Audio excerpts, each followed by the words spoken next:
ఓం గురుభ్యో నమః. ఈరోజు నవంబర్ 1వ తారీఖు 2020 సంవత్సరము Narada Bhakti Sutra the gospel of God's love written by Swami వెంకటేశానంద.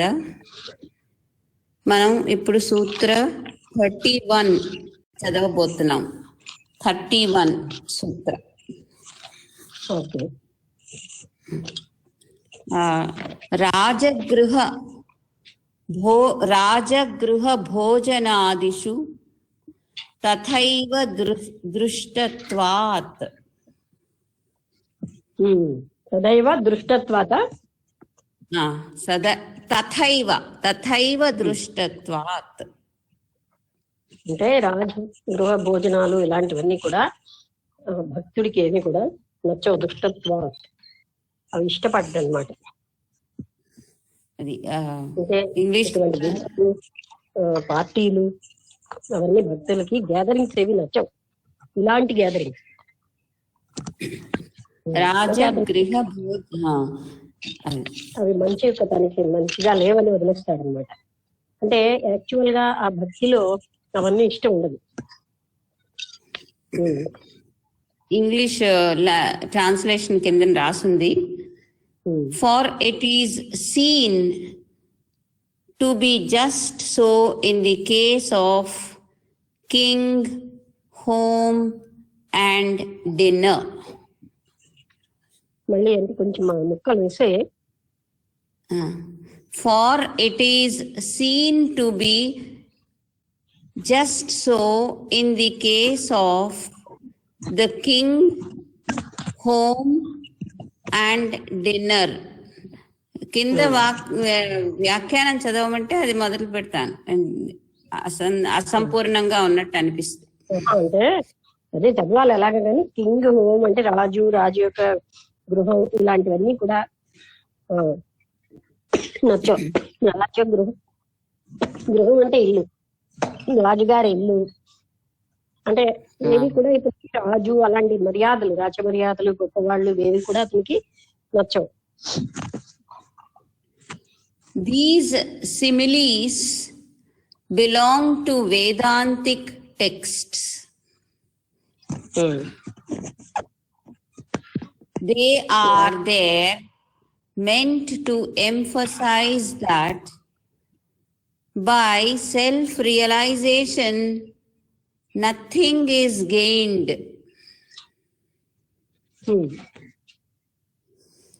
The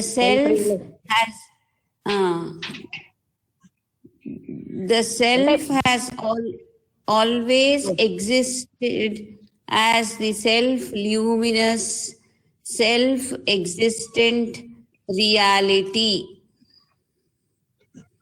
అంటే ఆత్మ సాక్షాత్కారం అవడం వల్ల ఆత్మలోనే ఆయన ఆ రియాలిటీలోనే జీవిస్తాడు. అదే అతనికి కనిపిస్తుంది.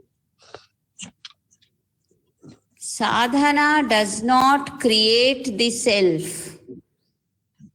but merely removes the veil that hides the reality.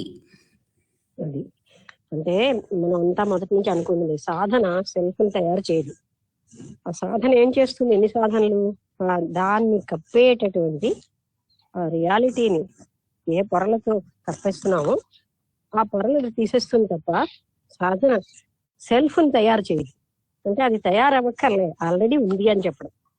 ఆ ఏ రియాలిటీ, ఏ సత్యం అయితే కప్పబడుతుందో సాధన వల్ల ఆ సత్యం, ఆ పొరలు తీసేయబడతాయి.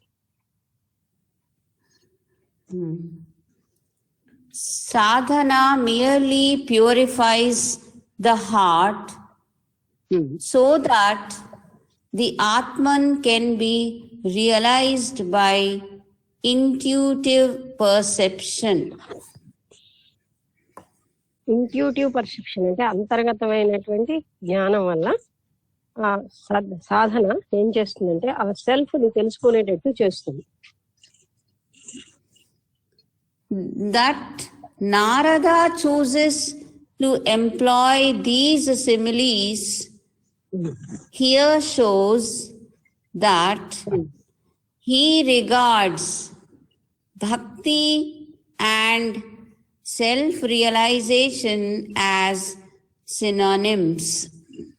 అది నారదుడు ఇక్కడ భక్తిని ఆత్మ సాక్షాత్కారాన్ని ఒకలాగే సినోనిమ్స్ అంటే ఒకేలాంటివిగా చూపిస్తున్నారు.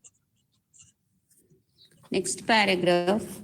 This sutra emphasizes the second view we took of the meaning of Sutra 29.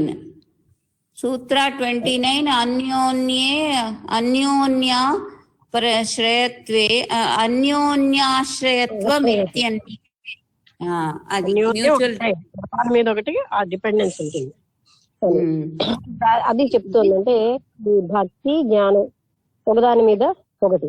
అదే అక్కడ భగవంతుడు భక్తుడు ఒకరి మీద ఒకరు ఆధారపడి ఉంటారు గారు. భక్తి జ్ఞానం కూడా ఒకదాని మీద ఒకటి అని రెండు రకాలుగా ఎక్స్ప్లెనేషన్ ఇచ్చారు కదా. అది చెప్తోంది అనమాట. అంటే భక్తి పరాకాష్ఠకు వస్తే ఆ జ్ఞానం అనేది సహజంగా రివీల్ అయిపోతుంది. అలాగే జ్ఞానం వలన భక్తి కూడా పెరుగుతూ ఉంటుంది. ఎందుకంటే పరమాత్ముడు అంతటా వ్యాపించి ఉన్నాడు, పరిమితుడు కాదు అనే జ్ఞానం తెలుస్తుంది. అలాగే ఇక్కడ ఇవన్నిటిని అంటే తనకి దానికి వ్యతిరేకమైన వాటిని నేను వదిలేస్తాడు. ఈ సూత్రం అది చెప్తుంది. రాజగృహ భోజనాది అవన్నీ దుష్టంగా ఉంటాయండి. అంటే నచ్చవు. అంటే రాజమర్యాదలు, పెద్ద పెద్ద వాళ్ళు వచ్చి సన్మానించడాలు, తనకేమో ఇంకా అంటే ఫంక్షన్స్, పార్టీలు ఇలాంటివన్నీ కూడా ఆ భక్తుడికి నచ్చవు అనమాట. అంటే దుష్టంగా ఉంటాయంటే నచ్చకుండా ఉంటాయి. నేను ఇష్టపడ్డాను.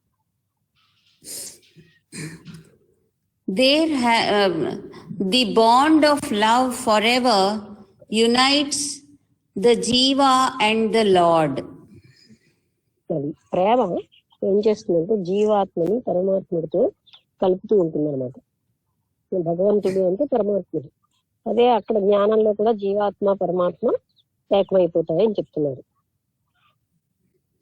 There has never been a time when we did not love God and God did not love us. భగవంతుడు మనల్ని ప్రేమించకపోయినా, మనం భగవంతుడిని ప్రేమించకపోయినా ఇది మనం సంపాదించలేము. అంటే ఇవి ఎప్పుడు ఉండవు అని కదా. There has never been a time when we did not love God. అంటే మనం ఎప్పుడు ప్రేమిస్తామనేనా అర్థం. When we did not love, never been attained అని కదా. There has never been a time, there has never been a time. అంటే ఎప్పుడు కూడా భగవంతుడి మీద భక్తుడికి ప్రేమ లేకపోవడం కానీ భక్తుడికి భగవంతుడి మీద ప్రేమ లేకపోయిన టైం అన్నది ఎప్పుడు లేదు. అంటే ఎప్పుడు ఆ ప్రేమ శాశ్వతంగా ఉంటుంది అని చెప్పడం. Yet we have been unaware of this. కానీ మనకు అది తెలియదు. అనవేర్ అంటే మనం ఏది కూడా దాన్ని గ్రహించటం లేదు. And have uselessly wandered in samsara. అది సంసారంలో మనం అక్కర్లేనటువంటి అంటే అవసరం లేనటువంటి ఈ అవసరాలతో ఇటు అటు తిరుగుతూ ఉంటాం. యూస్లెస్ గా ఉన్న నీడ్స్, పనికిరాని. Loving perishable objects and seeking the love of mortals. శాశ్వతమైనటువంటి నశించిపోయే వస్తువులన్నిటిని ప్రేమిస్తూ అలాగే ఈ మృత్యువుతో ఉన్న మానవుల యొక్క ప్రేమ కోసమే మనం తప్పిస్తూ ఉంటున్నాం. అంటే ఎప్పుడు కూడా మనం మొత్తం జీవితం అంతా చూస్తే అది కేవలంగా ఏదైతే శాశ్వతం కావో వాటి కోసమే మన జీవితం అంతటిని శక్తులన్నీ అంకితం చేస్తున్నాం. మనుషుల కోసం వాళ్ళ ప్రేమ పొందాలి, వీళ్ళ ప్రేమ పొందాలి, పిల్లలు మనవలు అవి ఒకటి ఇంకోటి ఆ రకమైన ప్రేమలన్నిటి కోసం కూడా జీవితాన్ని అంకితం చేసేస్తాం. నన్ను ప్రేమించాలి అని వాళ్ళ కోసం ఎంతో తప్పిస్తూ ఉంటాం, ఎన్నో రకాల యాక్టివిటీస్ చేస్తాం. ఈ విధంగా వీళ్ళందరూ కూడా మృత్యువు ఉన్నవాళ్ళే. అంటే శాశ్వతమైన వాళ్ళు కాదు, అశాశ్వతమైన వాళ్ళ మనుషుల కోసం, అశాశ్వతమైనటువంటి ఆబ్జెక్ట్స్ కోసం మనం జీవితం అంతా కూడా అవి సంపాదించడానికి అంకితం చేస్తాం. అలాగే అనవసరం ఉపయోగం లేని అటువంటి అవసరాల కోసం వెళ్తాం. మనకు అంత ఉపయోగమే కాదు, వాటి కోసం కూడా మన జీవితం అంతా మనకి శక్తులన్నీ అంకితం చేసేస్తాం. That we love and love to be loved indicates that love is eternal, that love is God. అది అంటే మనం ప్రేమిస్తున్నాం, ప్రేమని ప్రేమించబడుతుంది, ప్రేమ చేత ప్రేమించబడుతుంది. అది శాశ్వతమైనటువంటి ప్రేమ. అంటే అక్కడ కేవలంగా లవ్ ఉందన్నమాట. ఆ లవే ప్రేమించబడుతుంది పరమాత్ముడి చేత కూడా. అదే శాశ్వతమైనటువంటి ప్రేమ. ఇలాగ మనం అశాశ్వతమైన విషయాల్లో ఉన్న ప్రేమని, అది శాశ్వత ప్రేమ కాదు.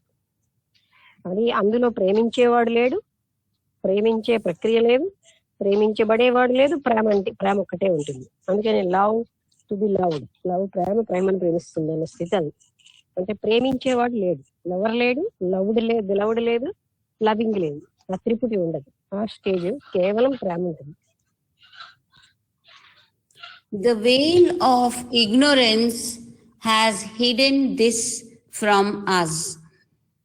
అది అంటే ఈ ఇగ్నోరెన్స్ అంటే మనలో ఉన్న అజ్ఞానమే అనే పొరే దీన్ని అంతటినీ మన నుంచి దాచిస్తుంది, అంటే తెలియకుండా చేస్తుంది.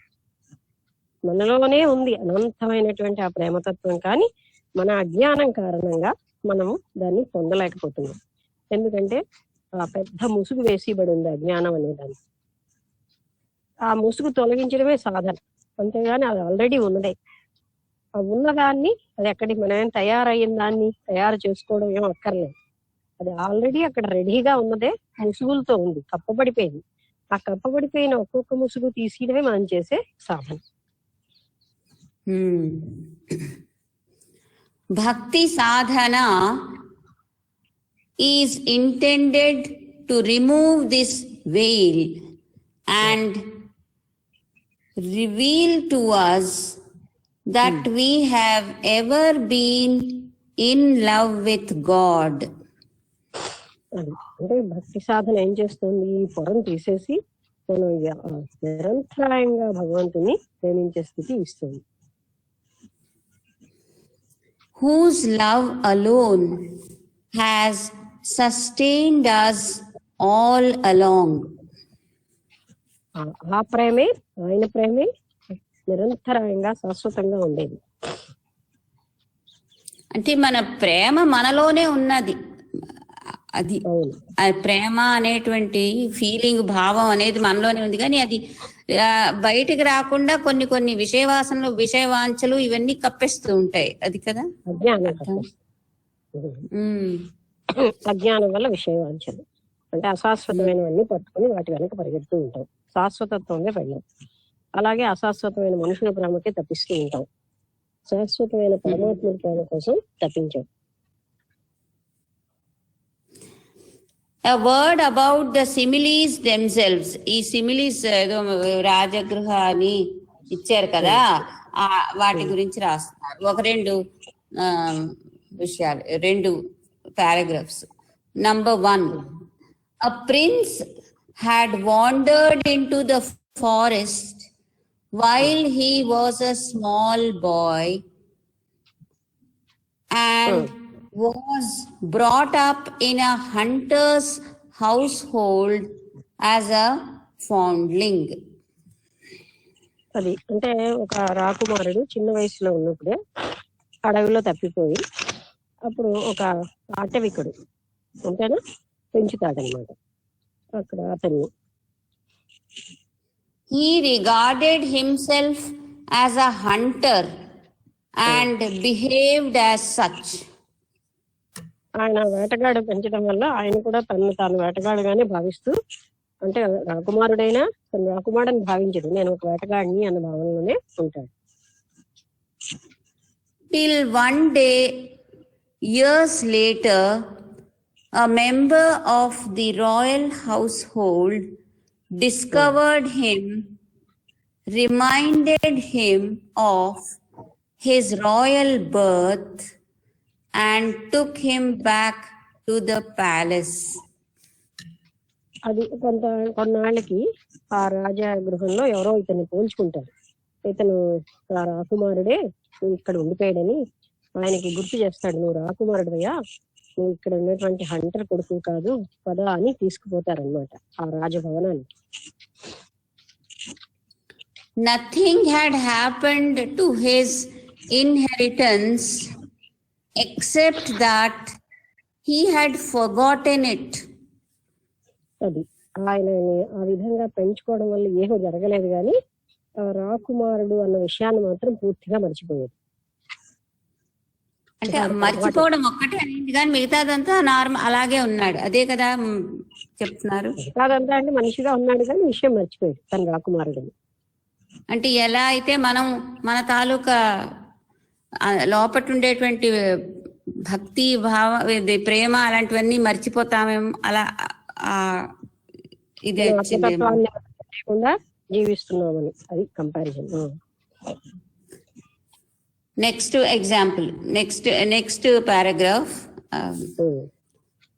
భోజనం అంట. A man going on a tour wanders far away from home, enduring the hardships of the weather. సాధారణంగా మనం ఏదైనా యాత్రకు వెళ్తే అక్కడ చలి ఉండొచ్చు, వర్షాలు ఉండొచ్చు, అవన్నీ భరిస్తాం. టైంకి భోజనం ఉండొచ్చు, లేకపోవచ్చు. ఇవన్నీ కూడా మనం ఆ యాత్ర అంటే ఎక్కడికైనా పిలిగ్రిమేజ్ తీర్థయాత్రలకు వెళ్ళినా ఇవన్నీ భరించవలసి వస్తుంది. ఆ మ్యాన్ అంటే ఎవరో ఒక అది కథలా చెప్పారు. A man going on a tour wanders far away from home, enduring the hardships of the weather, sometimes starving, sometimes feasting, sometimes happy, sometimes miserable. అలా ఇంకా చాలా పెద్ద సెంటెన్స్ ఉంది, కట్ చేసి. తీర్థయాత్రకు వెళ్ళినప్పుడు మన అందరికీ ఇది సామాన్యమే కదా. అంటే ఒక వ్యక్తి అంటే మనకి అందరికీ అప్లై చేసుకోవచ్చు. ఒకసారి మనం హ్యాపీగా ఉంటాం, ఒకసారి బాగా ముందు భోజనంలా దొరుకుతుంది, ఒకసారి భోజనమే ఉండదు. ఆ రోజు రాత్రంతా పక్కలంతా ఫాస్టింగ్ లాగా అయిపోతుంది. ఒక టైంలో ఫీస్ట్ అంటే విందు భోజనాలు ఉంటాయి, ఒక టైంలో ఆనందంగా ఉంటాం, ఒక టైంలో దుఃఖంతో ఉంటాం. ఇలాంటివన్నీ సంభవిస్తూ ఉంటాయి. Till he decides to return home to enjoy the security and pleasures of his own household.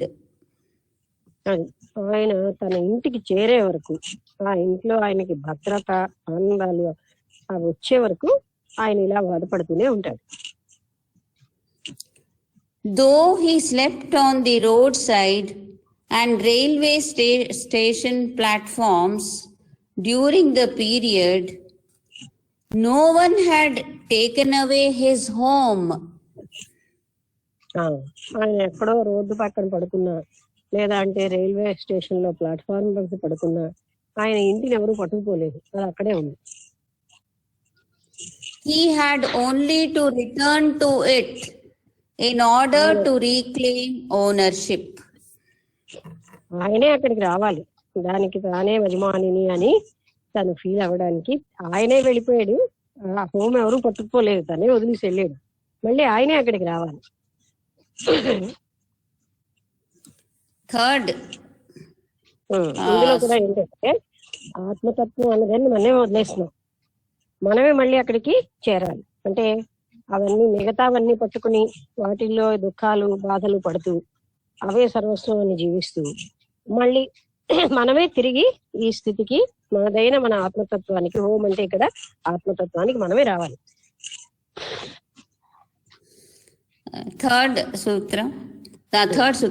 Third point is about the similes.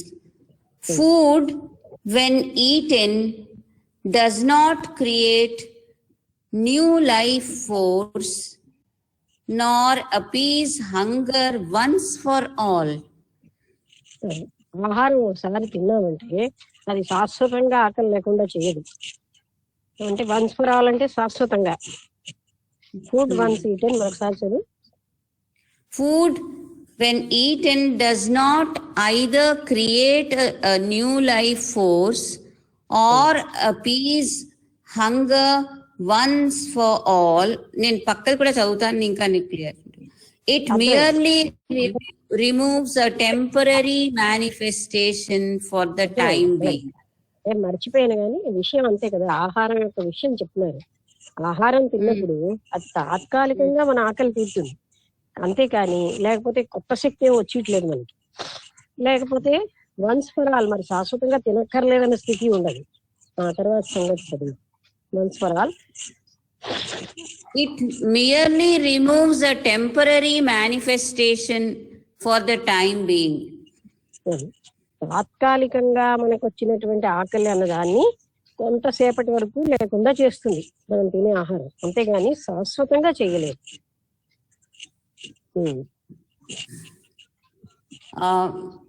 తర్వాత ద నెక్స్ట్ అంటే ఈ మూడు, ఈ రాజు వాండర్ అయిపోవడం, వెళ్ళడం, నెక్స్ట్ మ్యాన్ టూర్ మీద వెళ్ళిపోయి ఇల్లు మర్చిపోవడం, ఆ తర్వాత ఆకలి, ఇది ఎలాగా రిలేట్ అవుతుంది ఆ రెండిటికి? అవి రెండు కరెక్ట్ గా తెలుస్తున్నది, ఇది ఎలా రిలేట్ అవుతుంది ఆత్మతత్వం గురించి? అంటే ఏదైనా కూడా మనం పొందుతున్నవన్నీ ప్రాపంచికంగా తాత్కాలికమైన సుఖాలే ఇస్తున్నాయి, తాత్కాలికమైన హ్యాపీనెస్ ఇస్తున్నాయి. శాశ్వతత్వం అన్నది దేంట్లోనే లేదు. ప్రాపంచికంగా మనం ఏదైనా సరే, బాగా బాగుందని తిన్న ఆహారం అయినా, ఇంకేదో వస్తువులైనా, ఇవేమి మనకి శాశ్వత సుఖాన్ని ఇవ్వటం లేదు. అవి కేవలంగా తాత్కాలిక సుఖాలనే ఇస్తున్నాయి, అది మనం గ్రహించాలి. సరే, చాలా చక్కటి పార్టీ అని ఎప్పుడు వస్తుందో, పండగలు ఎప్పుడు వస్తాయి అలా అనుకుంటాం. వచ్చేసరికల్లా అవి ఆ రోజుతోటే అయిపోతాయి సుఖాలన్నీ. శాశ్వత సుఖాన్ని ఏవి కూడా ఇవ్వటం లేదు, అది ఇక్కడ చెప్తున్నారు. అంటే ఏదైనా ప్రాపంచికంగా మనం ఎంతో బాగుందనుకున్నవన్నీ శాశ్వతమైన సుఖాన్ని ఇవ్వటం లేదు. The next sutra clarifies this. సూత్రంలో మనకి మోర్ క్లారిఫికేషన్. దీని తర్వాత ఒక రమణ మహర్షి ఒక నోట్ స్టార్ మార్క్ తో చిన్న పారాగ్రాఫ్ ఉంది రమణ మహర్షి గురించి, అతను చెప్పిన రిమార్క్ గురించి, అది చదువుతాను కొంచెం, అది బాగుంటుంది. Shri Ramana Maharshi used to remark that even the statement to realise the reality was fallacious, అంటే ఫాల్స్. టు రియలైజ్, పూర్తిగా చదవమన్నా కట్ చేసిదా ఏమిటి? చదువు అంటే ఏమిటి చెప్తున్నారో తెలియాలి. To realise within quotations is to make it real. Again, make it real quotation. Who need make the reality real? Who need okay. Make the reality real. Hence he declared that all that yoga sadhana aimed at was to enable the aspirant unrealize the unreality. Ramana Maharshi ఏం చెప్తున్నారంటే, రియాలిటీని real అని చెప్పడం ఎవరు చెప్పగలరు? అది reality అంటే సత్యాన్ని సత్యం అని చెప్పేది ఎవరు? చెప్పాల్సిన అవసరమే ఉంది. మనం ఏం అసలు నేర్చుకోవాలి? ఆస్పిరెంట్ అంటే సాధకుడికి తెలియాల్సింది ఏంటంటే, అన్రియాలిటీ మాత్రం అన్రియల్ అని తెలియాలి తప్ప రియాలిటీ రియల్ అని చెప్పాల్సిన అవసరము లేదు, చెప్పేవాడు లేదు. అది ఎప్పుడు రియలే. మనం సాధనలో చేస్తున్నది ఏమిటి? అసత్యం అన్ని అసత్యం అని తెలియాలి, అంతేగాని సత్యం సత్యం అని చెప్పాల్సిన realise the reality as real అని అవసరం లేదు. అది కరెక్టే కదా, అది ఆల్రెడీ రియాలిటీవే, అది సత్యం అని చెప్పేవాడేవాడు, చెప్పవలసిన అవసరం ఏమిటి? మనకి ఏం తెలుస్తుంది అంటే, ఇంద్రియాలు అసత్యమైనటువంటివన్నీ అశాశ్వతమైనవి, అసత్యమైనవి, ఇవి అసత్యము అశాశ్వతం అని తెలుసుకోవడమే మనం సాధనలో చేయాలి. కానీ ఆ రియాలిటీ రియల్ అని చెప్పేవాడు ఎవడూ లేదు, చెప్పడం అక్కర్లేదు అని చెప్తున్నారు. బాగుంది.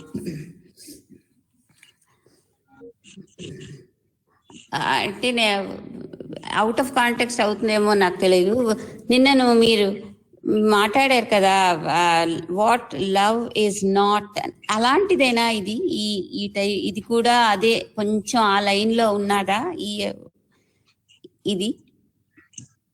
హలో. అంటే లవ్ మన యొక్క అసలైనటువంటి స్వరూపం, అది కానిదేంటో అని. ఇక్కడ అలా చెప్పట్లేదు. ఇక్కడ ఏం చెప్తున్నారంటే, బాగుంది ఇతను చెప్పేది సత్యం కూడా. ఎవరైనా చెప్తారేంటి ఇది రియాలిటీ అని చెప్పడానికి? అది చెప్పాల్సిన అవసరం ఉందేంటి? రియాలిటీ ఎప్పుడు రియల్ గానే ఉంది. సాధకుడు ఏం చేస్తున్నాడంటే అన్రియల్ థింగ్స్ అన్రియల్ అని తెలుసుకోవడమే చేయాలి, అంతేగాని రియాలిటీ రియల్ అని తెలుసుకోవాల్సిన అవసరమే లేదు. అది ఎప్పుడు రియల్ గానే ఉంది. అన్రియల్ రియల్ గా అనిపిస్తుంది కనుక అది రియల్ కాదు, అన్రియల్ అని తెలియాల్సిందే సాధకుడికి. అదే మనం సాధకుడి యొక్క పని. కానీ రియాలిటీ రియల్ గా ఉందని సాధకుడికి కానీ ఎవరు నిర్ణయించక్కర్లేదు, నిర్ణయించాల్సిన అవసరం లేదు అని చెప్తున్నారు. అంటే అజ్ఞానపు పొరలను తీసియాలి, అది కదా అర్థం. అన్రియాలిటీ, అన్రియలైజ్ అంటే అదే అజ్ఞానం వల్ల వచ్చినటువంటి అన్రియల్ అంటే అసత్యమే సత్యము. ఆ జగత్తంతా సత్యం అన్న భ్రాంతిలో ఉన్నాం, అది అసత్యం. అదే మనం గ్రహించాలి. కానీ అలాగే నేను సత్యం అన్న భ్రాంతిలో ఉన్నదాన్ని అది తెలుసుకోవాలి. ఆ భ్రాంతిని తొలగించడమే మనం చెయ్యాలి తప్ప అసలైన సత్యం సత్యంగా ఉందని నిరూపించిన అవసరం లేదు. అది చెప్పారు రమణ మహర్షి. అదే aspirant, to enable the aspirant unrealise the unreality. In other words, to rescue him from the wrong belief in the existence in the not self అని ఒక వర్డ్ రాశారు. అంటే లేకపోతే ఇంకో రకంగా చెప్పాలంటే తాను కాని సెల్ఫ్. అంటే ఇప్పుడు నేను మనం వ్యవహరిస్తున్న విద్య నేను అది తాను కాను అని తను తెలుసుకోవాలి. అదే సాధకుడు చేయాల్సింది. అలాగే ఏవైతే సత్యము అని అనుకుంటున్నామో సత్యం కావని తెలుసుకోవాలి. అంతేగాని అసలైనటువంటి శాశ్వతమైన సత్యాన్ని సత్యమని నిరూపించేవాడు లేడు, నిరూపించిన అవసరము లేదు.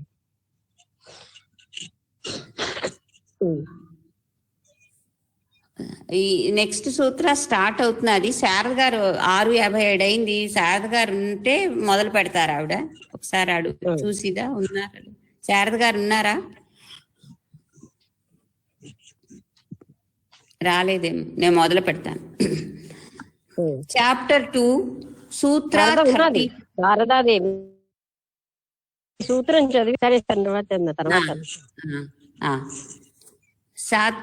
సూత్ర 32. నేన రాజ పరితోషః క్షుధా శాంతిర్వా. మళ్ళీ చదువు. నా తేజవా నతేన రాజ పరితోషః నతేన రాజ పరితోషః క్షుధా శాంతిర్వా. క్షుధ అంటే ఆకలి. అంటే రాజ పరితోషకం అన్నది పారితోషికాలు ఏవి కూడా ఆకలిని, తర్వాత శాంతిని, ఆకలిని తీర్చలేవు, శాంతిని ఇవ్వలేవు. అంటే ఏంటి? ఇది శ్రీపాద వల్లభ చరిత్రలో ఈ పండితులందరూ ఘనాపాటీలందరూ స్వర్గానికి వెళ్తారు. ఇది చెప్పాను, ఇక్కడ కూడా పనికొస్తుంది. అదేంటంటే వాళ్ళందరినీ రోజు ఇంద్రుడు వచ్చి ఓహో ఆహా అని పొగుడతారు. మీరు ఎంత గొప్పవాళ్ళు, ఎంత గొప్ప వేదంగా బాగా వేదం నేర్చుకుని చదివారు, ఎంత బాగా చదువుతున్నారు అని. కానీ వాళ్ళకి స్వర్గానికి వెళ్ళిన ఆకలి దప్పులు పోలే. అక్కడ ఎంత బాగా అతను సన్మానిస్తున్నా వాళ్ళకి 4 రోజుల తర్వాత మాకు ఆకలి దప్పులు ఇక్కడ కూడా పోలేదు, స్వర్గంలో ఆకలి ఉండదంటారు. అంటే మీరు ఆకలికి సంబంధించిన ఏమైనా చేయాలి పొగుడుతున్నాడు. ఈ పొగడతలేమిటి? ఆకలి తీర్చలేదు. అదే అన్నమాట ఇక్కడ చెప్పేది. రాజ సన్మానాలు ఏవి కూడా ఆకలిని, శాంతిని, ఆకలిని తీర్చలేవు, శాంతిని ఇవ్వలేవు.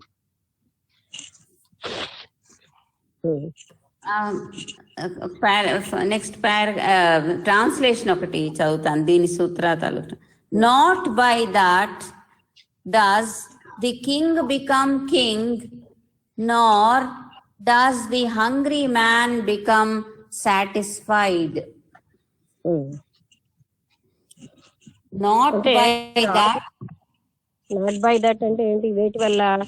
ఈ ఆకలి అంటే సన్మానాల వల్ల రాజు రాజవ్వలేడు, ఒక ఆకలిగా ఉన్నవాడు ఆకలి కూడా తీరదు. వేటి వల్ల అంటే ఈ సన్మానాల వేటి వల్ల. The prince was heir apparent all the time. Heir apparent, HEIR అంటే వారసుడు అని. heir apparent The prince was silent లేదు. H ఎప్పుడు silent HEIR heir apparent all the time. Nothing was added to his essential nature by the removal of ignorance. అంటే ఆయన ఎప్పుడు కూడా prince ఏమో రాజకుమారుడుగానే ఉంటాడు. ఆయనకు అజ్ఞానం వల్ల కూడా తన రాజకుమారుడు కాకుండా పోడు. కరెక్ట్ సరే, అదే బాధపడలేదు. Hunger was not satisfied once for all by eating. A temporary manifestation was removed. అంటే ఆకలి శాశ్వతంగా మాత్రం పోదు, తాత్కాలికంగా వచ్చినటువంటి ఆ బాధ ఏదో పోతుంది. That which is eternal is eternal, is real. ఎందుకు చెప్తున్నారంటే ఏది శాశ్వతత్వం అది ఎప్పుడు శాశ్వతంగానే ఉంటుంది. అదే ఇందాక రమణ మహర్షి చెప్పినట్టుగా ఈ సత్యం ఏదో సత్యంగానే ఉంది. అది సత్యం అని ఎవరు కూడా దానికి చెప్పక్కర్లేదు, నిరూపించక్కర్లేదు, అవసరమే లేదు. మనం అది నిరూపించుకుని గ్రహించవలసింది ఏంటంటే అసత్యం సత్యం కాదు, ఈ సత్యం అని మనం భ్రాంతి చెప్తున్న అసత్య వస్తువే అసత్యం సుమా అని గ్రహించాలి. అన్రియాలిటీ అన్రియల్ అని గ్రహించాలి తప్ప రియల్ అన్న భావనలో ఉన్నాము కనుక సాధకుడు చేయాల్సిన పని ఏంటంటే ఏది సత్యం అని నువ్వు భావిస్తున్నావో అది సత్యం కాదు అనే విషయం ఆ సాధకుడికి తెలియాలి. అంతే నువ్వు సాధనలో జరిగేది. కానీ సత్యము సత్యం అని చెప్పవలసిన అవసరం లేదు అన్నది ఇక్కడ కూడా చెప్పబడింది ఈ శ్లోకంలో కూడా. It is self existent. అదేంటంటే నిరంతరం దాని అంతటా అదే ఉంది సహజంగా. Nothing can add to it, nothing can subtract from it. దాంట్లోంచి ఎవరు దానికి యాడ్ చేయలేరు, దాంట్లోంచి ఎవరు ఏది తీసిలేరు. అదే సంస్కృతంలో పూర్ణస్య పూర్ణమాదాయ పూర్ణాత్ పూర్ణముదచ్యతే అంటారు. అంటే దానికి ఎవరు కలపను లేరు, దాంట్లోంచి ఎవరు తీసిను లేరు. అది పూర్ణమై ఉంది, ఆల్వేస్ నిరంతరం పూర్ణ స్థితిలో ఉంటుంది. అదే ఆ శ్లోకమే రాశారు ఇక్కడ. పూర్ణమద పూర్ణమిదం పూర్ణాత్ పూర్ణముదచ్యతే పూర్ణస్య పూర్ణమాదాయ పూర్ణమేవావశిష్యతే. అవశిష్యతే అంటే ఉంటుంది, అది ఎప్పుడు పూర్ణంగానే ఉంటుంది. అందులోంచి ఏమైనా తీసేసినా అది పూర్ణంగానే ఉంటుంది, దానికి ఏమైనా జోడించినా అది పూర్ణంగానే ఉంటుంది. అందులో అది ఎప్పుడు కూడా ఏ రకంగానూ మార్పు చెందకుండా అనంతరం నిరంతరం పూర్ణంగా ఉంటుంది. నెక్స్ట్ పారాగ్రాఫ్, పెద్ద పారాగ్రాఫ్ ఉంది. The full, infinite, eternal being alone existed, exists and will exist. ఎప్పటికీ కూడా ఆ శాశ్వతమైనటువంటి నిరంతరంగా ఉండే అదే ఉన్నది, ఉండబోతుంది, ఉంది, ఉన్నది. పాస్ట్ లో కూడా ఉన్నది, ఇప్పుడు ఉన్నది, ఫ్యూచర్ లో కూడా ఉండబోతుంది. అంటే భూత భవిష్యత్ వర్తమాన కాలాల్లో అది ఎప్పుడు కూడా అలా పూర్ణంగా అనంతంగా ఉంటుంది అని చెప్తున్నారు. This is the ultimate truth. ఇదే పరమమైనటువంటి చిట్ట చివరికి అంటే మనం తెలుసుకోవాల్సిన సత్యం ఏమిటంటే ఈ విషయమే తెలుసుకోవాలి. Anything less than this is untruth, falsehood. దీనికంటే తగ్గించబడినది ఏదైనా కూడా అది అసత్యం, అదే అబద్ధం అన్నమాట. ఫాల్స్హుడ్ అంటే అది లేనిది అని అర్థం.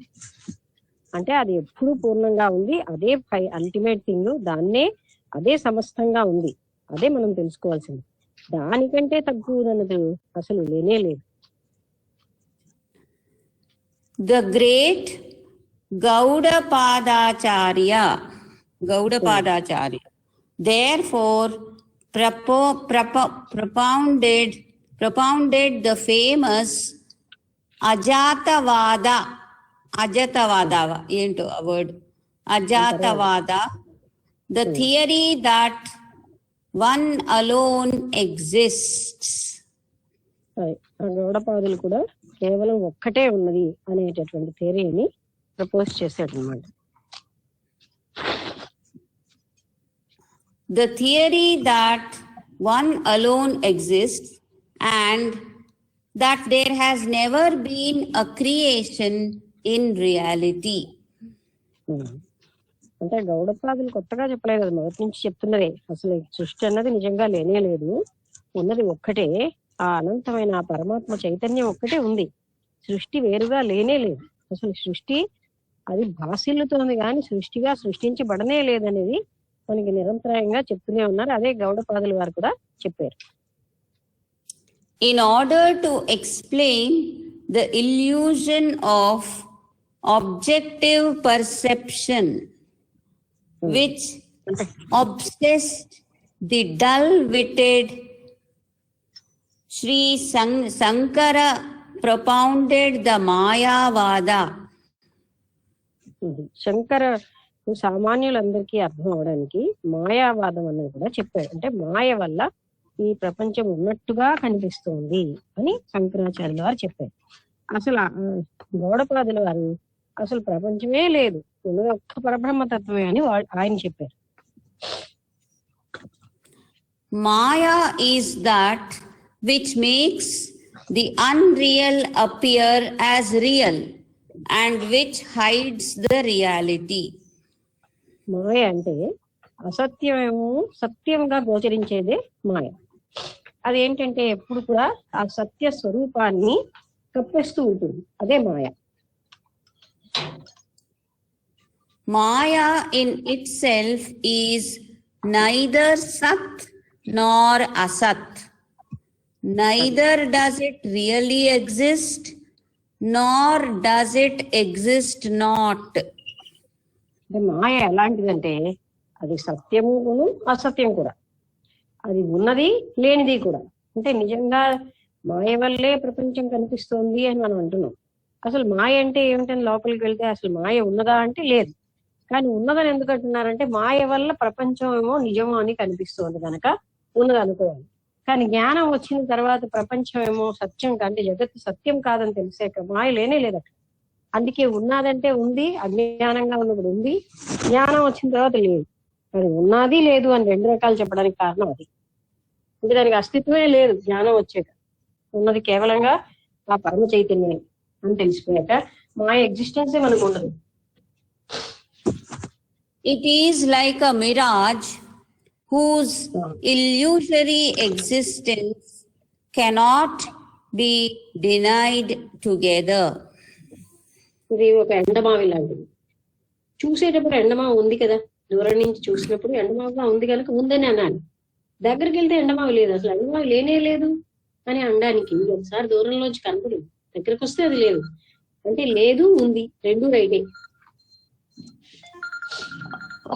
ఒక్క నిమిషం, ఏదో ఫోన్ వస్తున్నది, ఒక్క నిమిషం. ఈ లోపల శారద గారు ఒకసారి చూడండి.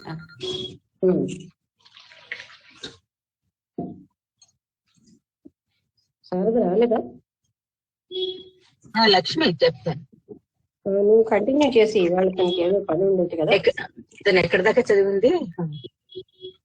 అదే సత్యం సత్యంగా అంటే మాయ ఉన్నాదా అంటే ఉంది, లేదంటే లేదు.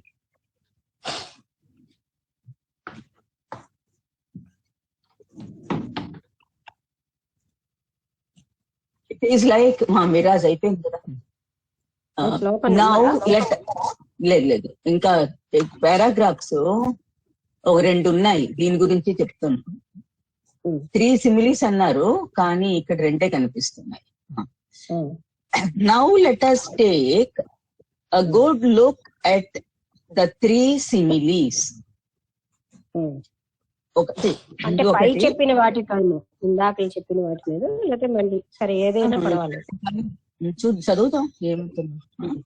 The prince had forgotten his real nature. అది పై చెప్పినవే అయితే. ఆ రాకుమారుడు తన నిజ స్వభావం, తన రాకుమారుడని మర్చిపోయాడు. ఎందుకంటే ఒక బోయవాడు పెంచాడు గనక ఆయన బోయవాడు కుమారుడు అన్న భావంలోనే ఉన్నాడు, బోయవాడనే. కానీ రాజుగారు వ్యక్తులు వచ్చి నువ్వు రాకుమారుడు అయ్యా, నువ్వు ఇక్కడ కాదు ఉండవలసింది అని తీసుకెళ్ళినా అప్పటి వరకు ఆయనకి తను బోయవాడి కుమారుడు అన్న భావంలోనే ఉన్నాడు.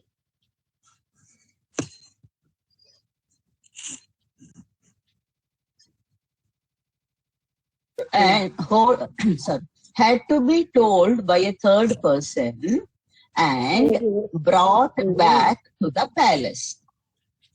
ఆయనకి నువ్వు రాకుమారుడు అని మూడో వ్యక్తి చెప్పవలసిన అవసరం పడింది. అప్పుడు ఆయన్ని ఆ ప్యాలెస్ లోకి తీసుకురాబడ్డారు. Only then could he regain his kingdom. అప్పుడు మాత్రమే ఆయనకి తన రాజ్యాన్ని తను పొందగలిగాడు. Similarly, the ignorant jiva has to be awakened by the guru. అలాగనే ఇప్పుడు ఎవరో మూడో పర్సన్ చెప్పాడు కదా, నువ్వేమో రాకుమారుడు అయ్యా, నువ్వు ఇలా పోయేవాడివి కాదు అని. ఎలా అయితే అతనికి అది చెప్పాడో అలాగే ఈ ప్రాపంచికంగా నేను పరిమితమైన జీవాన్ని అనుకున్నటువంటి మానవులకి ఒక గురువు ఉంటే నువ్వు అనంతమైన చైతన్యాన్ని అయ్యా, నువ్వు చిన్న శరీరానివి కాదు అని చెప్తాడనమాట. అక్కడ వాళ్ళ అలా గురువు అవసరం పడింది. అక్కడ మూడో వాడు వచ్చి రాకుమారుడికి బోధపరిచినట్టుగా గురువు బోధపరుస్తాడు అసలైనటువంటి మన స్వరూపాన్ని. The study of all the scriptures in the world, the practice of all the austerities and other yogas are of no avail. Comma. No? Avail. AVAIL. Availability లో avail. అంటే అవి స్టడీ ఆఫ్ స్క్రిప్చర్స్ అంటే శాస్త్రాల యొక్క అధ్యయనము. తర్వాత ఇంకోటి ఏంటి, స్టడీ ఆఫ్ స్క్రిప్చర్స్,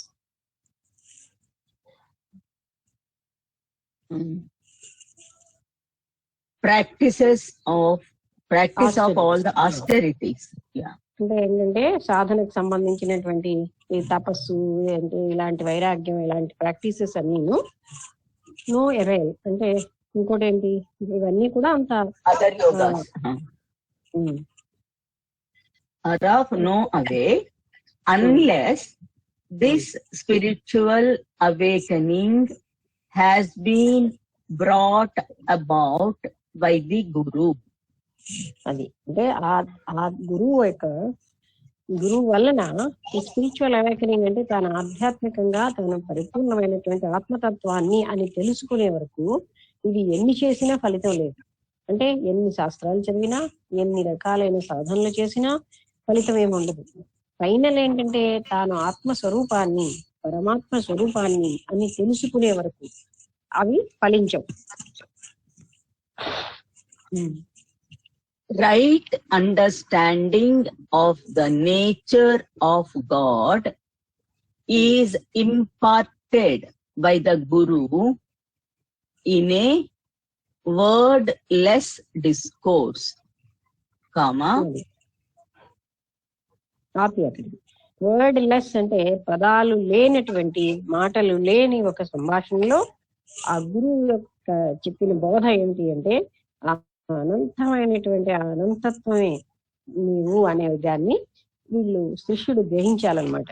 అంటే వర్డ్ లెస్ అది ఇప్పుడు ముఖ్యంగా దక్షిణామూర్తి మహర్షులందరికీ మౌన వ్యాఖ్య చేసాడు. అంటే ఆయన మాటలేం చెప్పలే, వాళ్ళ తత్వాన్ని మౌన వ్యాఖ్యతోనే ఆయనకి వాళ్ళకి బోధపరిచాడు అనమాట. అందుకనే మౌన వ్యాఖ్య ప్రకటితం అంటాడు. అంటే ఆయన మౌనంతో ఇది నీ తత్వం అని వ్యాఖ్య చేశాడు అనమాట. By direct thought transference, even as Dakshinamurti did to Sanat Kumaras. Sanat కుమారులకి దక్షిణామూర్తి కేవలంగా మౌనంతో థాట్ ట్రాన్స్ఫరెన్స్ వల్లే బోధపరిచాడు. అంటే వాళ్ళు దానికి అర్హులే, ఈయన అలాగే మౌనంతో అది ట్రాన్స్ఫర్ అయింది ఆ జ్ఞానం. It is the Guru that has to awaken the soul consciousness in us. And ఆత్మ చైతన్యాన్ని అవేకన్ అంటే జాగృతం చేయవలసింది కేవలంగా గురువే. అలాంటి సద్గురువే దాన్ని అవేకన్ చేయగలరు. And it is he who can lead us to the kingdom of God. అలా చేసి ఆయన భగవంతుడి యొక్క సామ్రాజ్యంలోకి మనం తీసుకెళ్ళగలిగేవాడు గురువు ఒక్కడే అని చెప్తున్నాడు. Second point పెట్టారు. Even if there has been removal of the veil of ignorance. అజ్ఞానం అనేటటువంటి తెరని, even if it is removed, అంటే ఆ తెర తీయబడినా సరే అంతే ఉంది అక్కడ. ఇది కొంచెం మిస్ అయినట్టుంది ప్రింట్. మూడో పాయింట్ కూడా కనిపించట్లేదు. అజ్ఞానం అన్న పొర తీసేస్తే ఉన్నదే జ్ఞానం అని చెప్పడం. ఇగ్నోరెన్స్ లో కూడా ఈ మిస్సింగ్ అంటే ఒక 2-3 లైన్స్ పారాగ్రాఫ్ ఏదో ప్రింట్ లో పోయింది. ఇప్పుడు సూత్ర 33 అస్మత్ శైవ గ్రహ్య ముముక్షుభిః. అంటే ఇది లాస్ట్ సూత్రం అసలు ఏంటి, ఒక్క మాట చదువు. ఈ ఎక్స్ప్లెనేషన్స్ అన్ని దానికి ఎలా తోడ్పడ్డాయని. 32 కదా రాజగృహ, ఇది రాజర్లు తాలూకా 31, 32 కలిపి చదువుతాను. రాజగృహ భోజనాదిషు తథైవ దృష్ట్వాత్ న తేన రాజా పరితోష.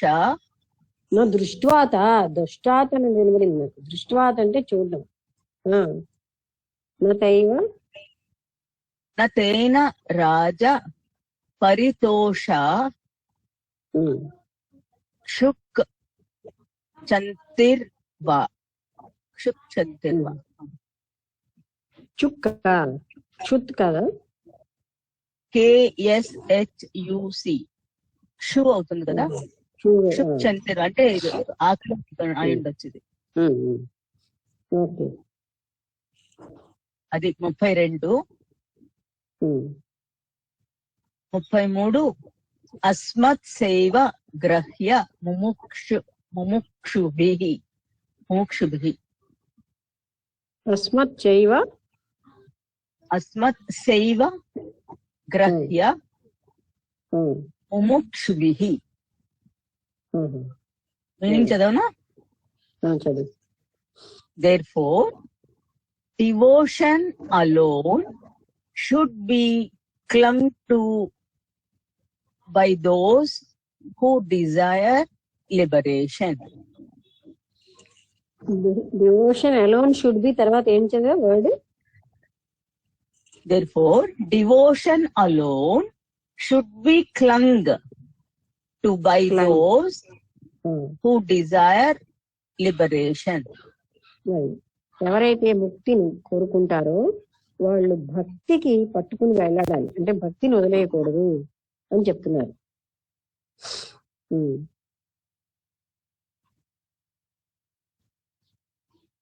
క్లింగ్ అంటే వేళ్లాడడం. క్లింగ్, clang, clang.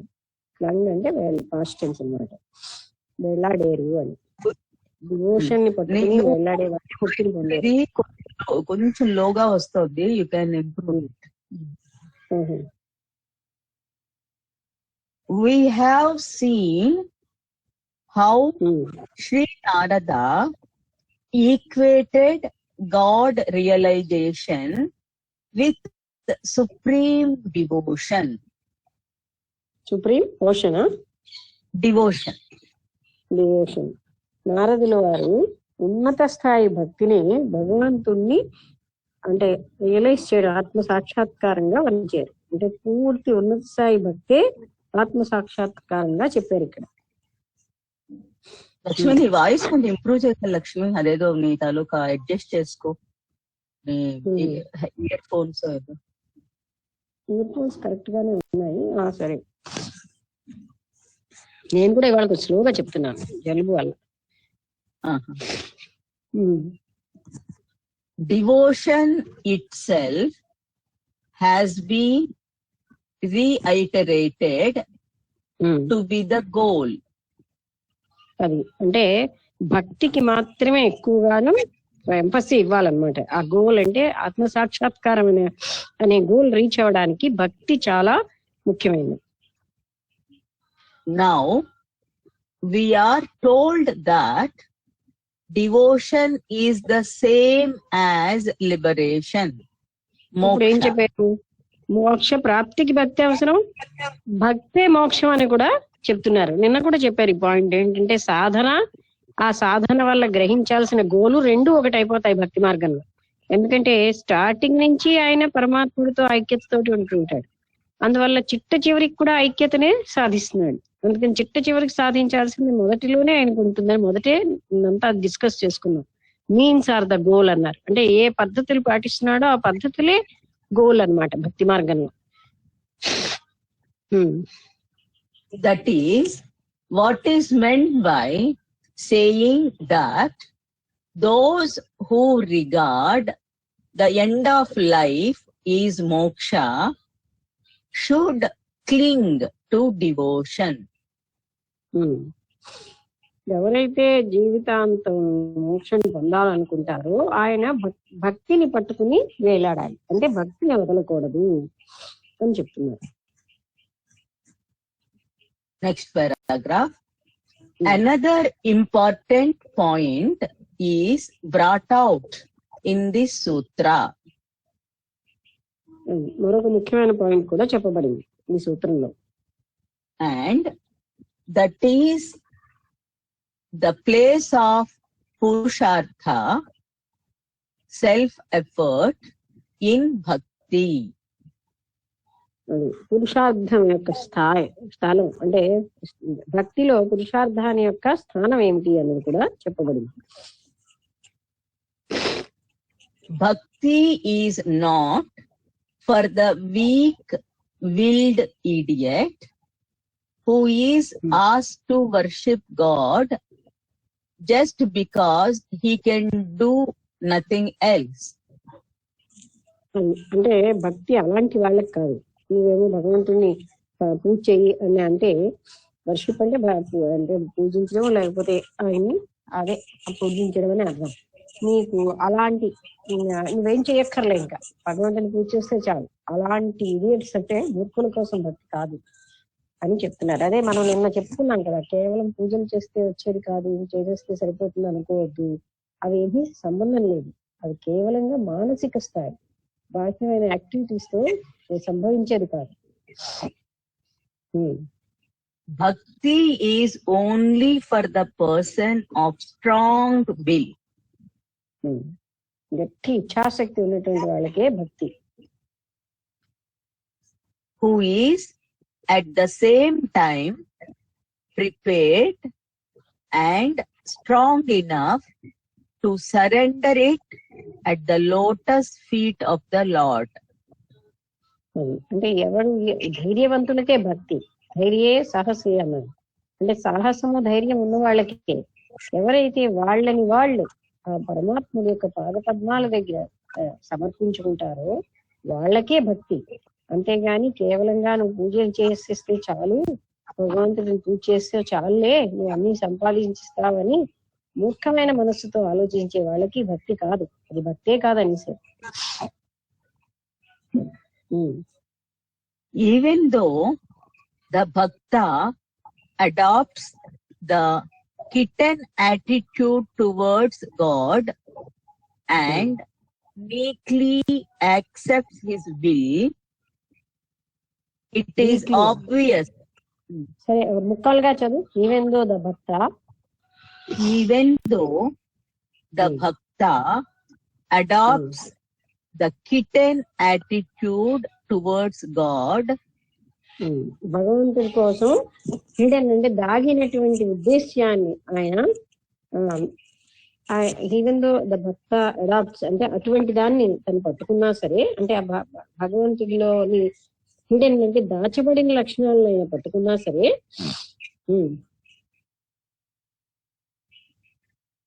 and meekly accepts his will. మీక్లీవా MWవా?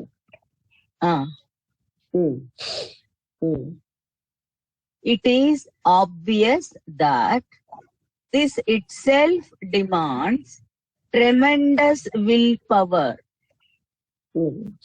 అంటే భక్తుడికి తను ఇవన్నీ ఆమోదించడానికి అనంతమైనటువంటి ఇచ్ఛాశక్తి ఉండాలి. అంటే భగవంతుడిని హిడెన్ గా బయటకు కనిపిస్తున్న భగవంతుడు కాదు, అంతర్గతంగా ఉన్న పరమాత్మ చైతన్యం పట్టుకోవాలంటే అనంతమైనటువంటి విల్ పవర్ ఉన్నప్పుడే ఆయన ముందుకు వెళ్ళగలరు. అంటే కేవలంగా ఇచ్ఛాశక్తి లోపించిన వాళ్ళు ముందుకు వెళ్ళలేరు. ధైర్యము ఉండాలి, విల్ పవర్ ఉండాలి. And also that it is the result of the greatest purushartha, the self effort that was necessary to do total self surrender. అది ఈ టోటల్ సెల్ఫ్ సరెండర్ అనేది అంటే పూర్తి సంపూర్ణ ఆత్మ త్యాగం, ఆత్మని సమర్పించుకోవడం అనేది అది పురుషార్థాల్లో ఒకటి అన్నమాట. అందువల్ల తాను అలాంటి తన్ను తాను సంపూర్ణంగా సమర్పించుకోవడానికి ఆ భక్తుడికి ఎంతో ధైర్యము, ఎంతో ఇచ్ఛాశక్తి, విల్ పవర్ ఉండాలి. అప్పుడే ఆయన తన్ను తాను సంపూర్ణంగా సమర్పించుకోగలడు. Narada alludes to this when he uses the term grahya, grasp, clung to. నారదుడు గారు కూడా గ్రాహ్య అంటే గ్రహించడం అనే పదంలో దీన్ని మనకు చెప్పారు. The devotee must cling to bhakti, to the lotus feet of the Lord, to the exclusion of all else. మిగతావన్నీ ఆయన వదిలేసి భక్తుడు ఏం చేయాలంటే ఆ భగవంతుడి యొక్క పాద పద్మాలకి తను తాను సమర్పించుకోవాలి. ఇంకా ప్రపంచంలో ఇంక ఏది ముఖ్యం కాదని. This requires very great willpower, determination, dispassion. ఉండాలి అంటే ఎక్కువ విల్ పవర్ ఉండాలి. ఇలా చెయ్యాలంటే అంటే సంపూర్ణంగా శరణాగతి అవ్వాలంటే వాళ్ళకి ఎంతో ఇచ్ఛాశక్తి ఉండాలి. తర్వాత డిటర్మినేషన్ అంటే నిశ్చయం ఉండాలి, గట్టి నిశ్చయం కూడా ఉండాలి.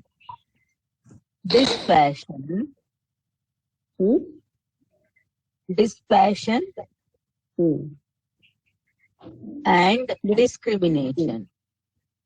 ఆయనకి ఇంకా వైరాగ్యం ఉండాలి, తర్వాత వివేకం కూడా బాగా ఉండాలి ఇలా చెయ్యాలంటే. Next paragraph. Tasmat concludes the argument.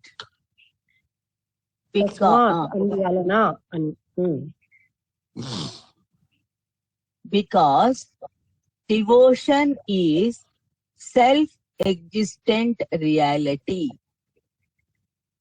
భక్తి అన్నది సెల్ఫ్ ఎగ్జిస్టెంట్ రియాలిటీ అంటే సత్యం అన్నమాట. తన ఆత్మని తనకు తెలిసేటటువంటి సత్యం భక్తి అనేది. And because it is the sole reality, one should with all his heart and soul cling to devotion. అది అంటే భక్తుడు ఏం చేయాలి, తన ఆత్మతోటి అంటే శరీరంతో సమస్తం పూర్తిగా భక్తికి మాత్రమే అంకితం అవ్వాలి. అంటే క్లింగ్ అంటే వేలాడడం అంటే ఏంటి, భక్తినే పట్టుకోవాలి, ఇంకా దాన్ని ఎప్పుడు వదలకూడదు. చాప్టర్ 3కి వచ్చాము. సూత్ర 34. 30 సూత్ర 34. 34. తస్య సాధనాని గయంతి ఆచార్యాః.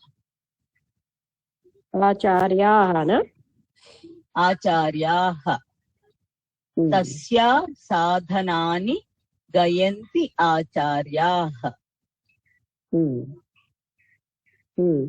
the teachers have sung about the methods of cultivating devotion. అంటే అందరు గురువులు ఏం చెప్పారంటే కల్టివేటింగ్ అంటే అలవాటు చేసుకోవడం అనమాట. మళ్ళీ చెప్పు. The teachers have Sutrama meaning. The teachers have sung about the methods of cultivating devotion. అది అంటే భక్తిని పెంచుకునే పద్ధతులు గురువులందరూ, ఆచార్య అంటే గురువులు చెప్తున్నారు అనమాట. భక్తిని ఎలా పెంచుకోవాలి అనే పద్ధతి, లేదా భక్తిని అలవాటు చేసుకునే పద్ధతులు చెప్తున్నారు. Cultivating. Narada is not satisfied merely with establishing, the glory, the supremacy and the importance of bhakti. అంటే భక్తి యొక్క వైభవం, ప్రాముఖ్యం తెలిస్తే చాలదు. అది గ్లోరీ అంటే దాని యొక్క గొప్పతనం, ప్రాముఖ్యత, అది కేవలంగా తెలిస్తే, అది ఎంత ముఖ్యం అని తెలిస్తే చాలదు అని చెప్పారు నారదుడు. Like Gurudev Shivananda, Narada wants to give us practical instructions on the methods. తెలిస్తే శివానంద గారు కూడా అక్కడ లాస్ట్ లో ఏం చెప్పారు, ఆచరణాత్మకంగా ఉంటేనే అది జ్ఞానం నిలుస్తుంది అని. అలాగే ఇప్పుడు నారదుల వారు కూడా కేవలంగా తెలుసుకుంటే చాలా సుమా అంటే ఏంటి, ప్రాక్టీస్ చేయాలి, అప్పుడు మాత్రమే తెలుస్తుంది అని చెప్తున్నారు. On the methods to be adopted for the cultivation of devotion. కేవలంగా ఆ పద్ధతులు ఉంటే మనకు చాలదు, పద్ధతులు తెలిస్తే చాలదు, వాటిని ఆచరించాలి. This has been the uniqueness of Gurudev Shivananda's teachings.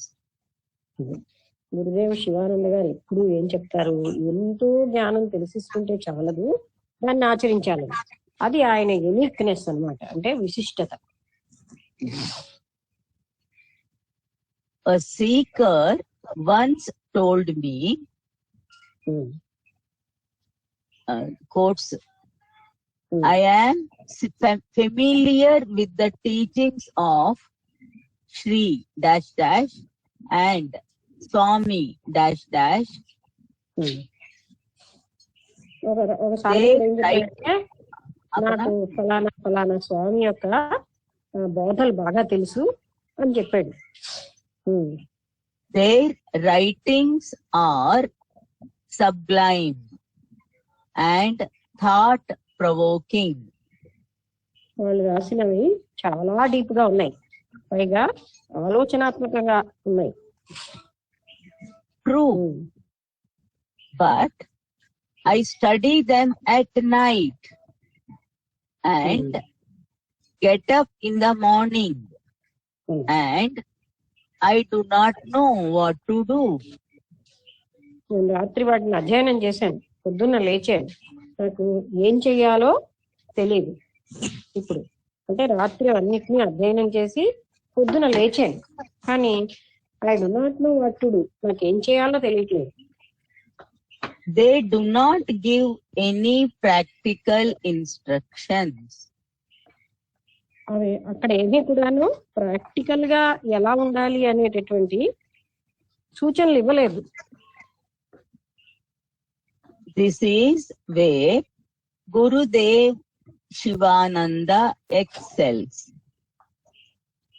అది అంటే ఇక్కడ మాత్రం శివానంద గారు ఎక్సెల్ అంటే ఆయన చెప్తూ ఉంటారు ఏమిటని, ప్రాక్టికల్ గా ఉండవలసిన పద్ధతులు కూడా ఎక్కడికక్కడ గురుదేవ్ శివానంద గారి టీచింగ్స్ లో ఉంటుంది. అందుకే ఆచరణాత్మక జ్ఞానానికి ఎక్కువ నడిస్తారు.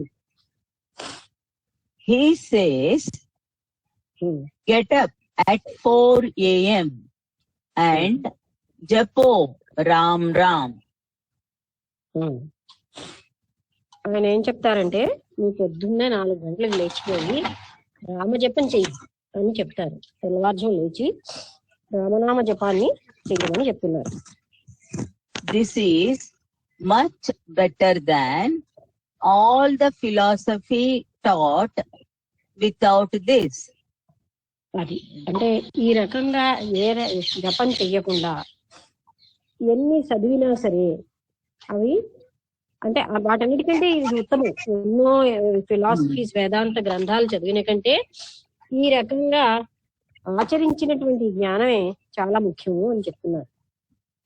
తెల్లవారుజామున రామనామ స్మరణ అంటే భగవత్ స్మరణ ఇది చాలా ముఖ్యం అని చెప్పారు. హలో, వినిపించలేదు. వినిపించట్లేదా? అందరికి వినిపిస్తుందా? వినిపించడం లేదు. ఎవరికి వినిపించట్లేదా? వినిపించట్లేదా? వినిపిస్తుంది. అయితే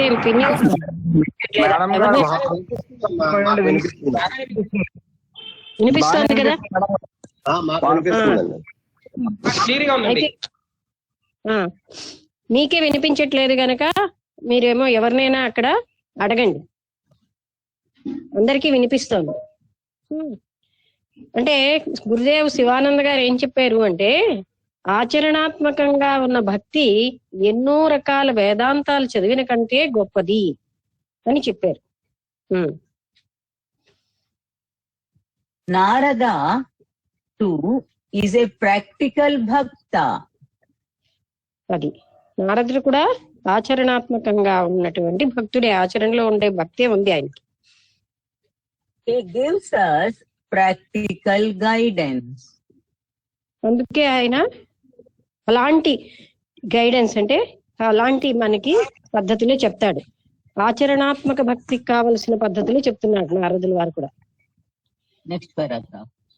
గాయంతి has a significance. ఏంటి గాయంతి? గాయంతి అంటేనేంటి ఆ సూత్రం? కాదు, సూత్రం కాదు. ఇప్పుడు సూత్రంలో ఒక వర్డ్ ఉంది కదా, గాయంతి అని. తస్య సాధనాని గాయంతి ఆచార్యః. గాయంతి అంటే పాడతారు అని. Gayanti has a significance. When do we sing? When we are happy. ఏంటి when do we sing? మనం ఎప్పుడు పాటలు పాడతాం?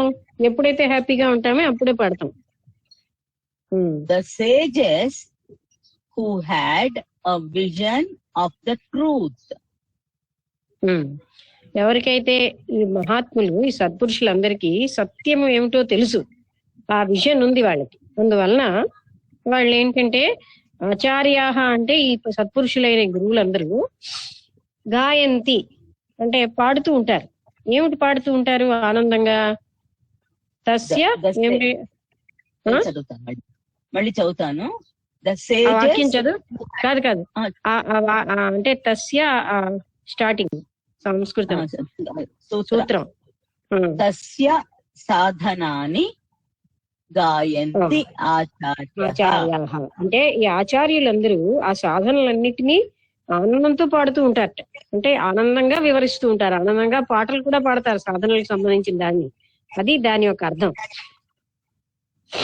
సాధనలకు సంబంధించిన పాటలు ఆనందంగా పాడతారు అని. పాడుతున్నారంటే పాట ఎప్పుడు వస్తుందంటే ఆనందంగా ఉంటే వస్తుంది అని చెప్తున్నారు. మరొకసారి sentence. The sages who had a vision of the truth sang the hymns of the Samaveda.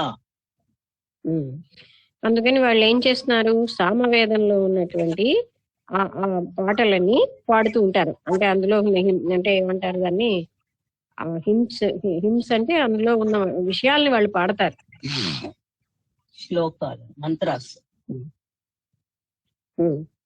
In instructing the students on the methods of cultivating devotion, the teachers sang.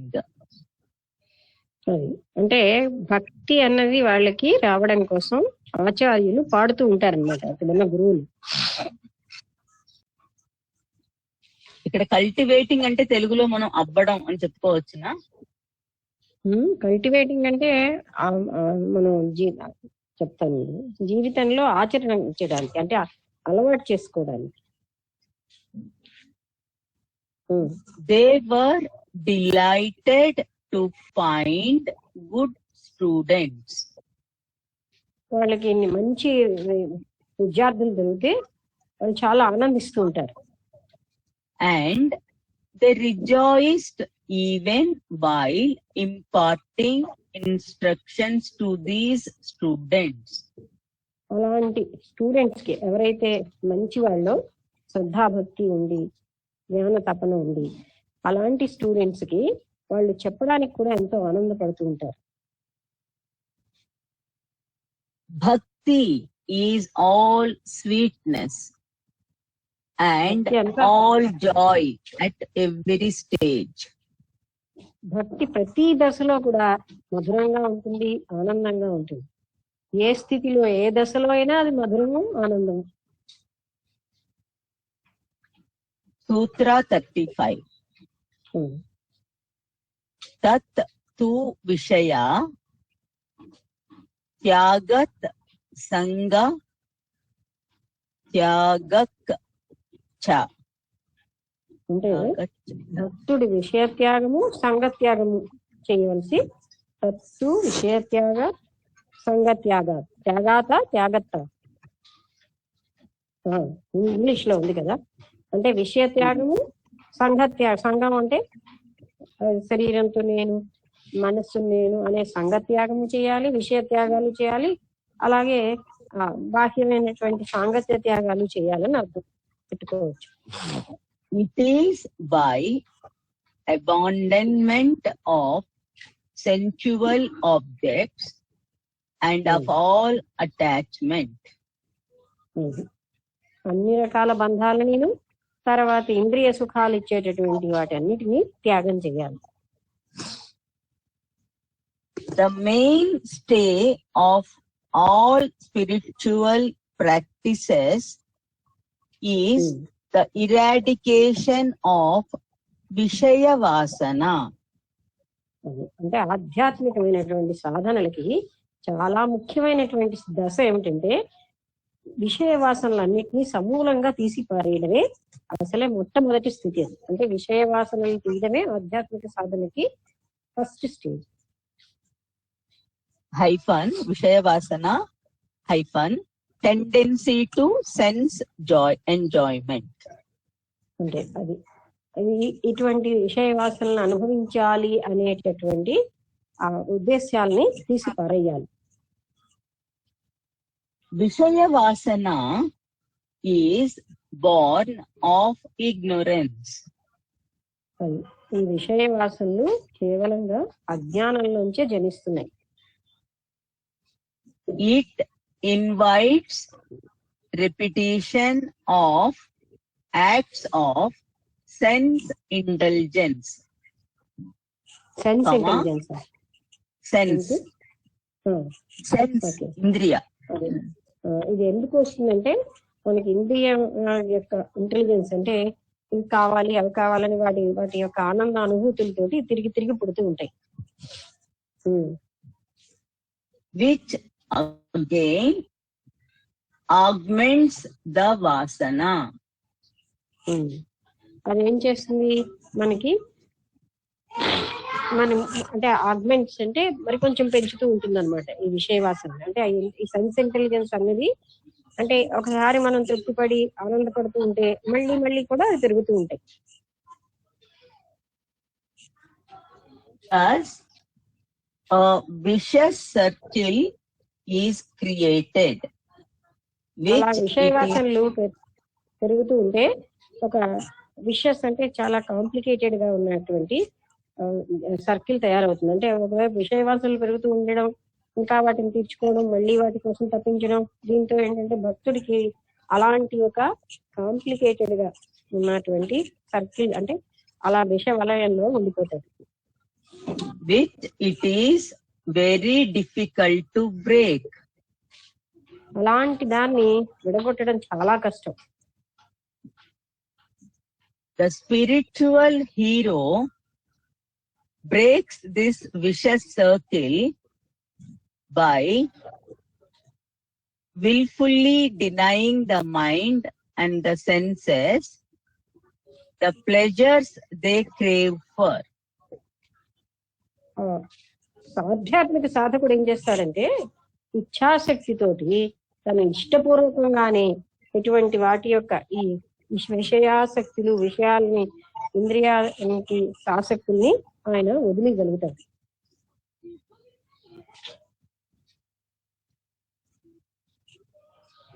And at the same time feeding them with spiritual food. అది Hyphen, అంటే study.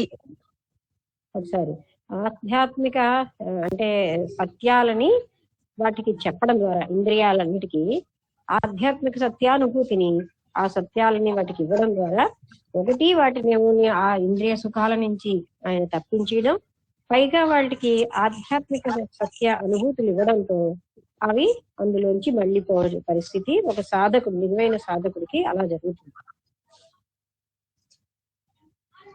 Spiritual food hyphen study of scriptures, meditation, japa, pranayama, kirtan, etc. అది అంటే ఆధ్యాత్మిక సత్యాలు చెప్పడం, జపం చేయడం, ప్రాణాయామం చేయడం, ఇలాంటివన్నిటి వల్ల కూడా ఆ ఇంద్రియ సుఖాలు ఆ నుంచి మరలిపోయి అవి స్థిరంగా ఉండగలుగుతాయి. అంటే ఇంద్రియ సుఖాలు లేకపోయినా తృప్తి కలదు. Constant reflection over the great utterance of Avadhuta, of the Avadhuta.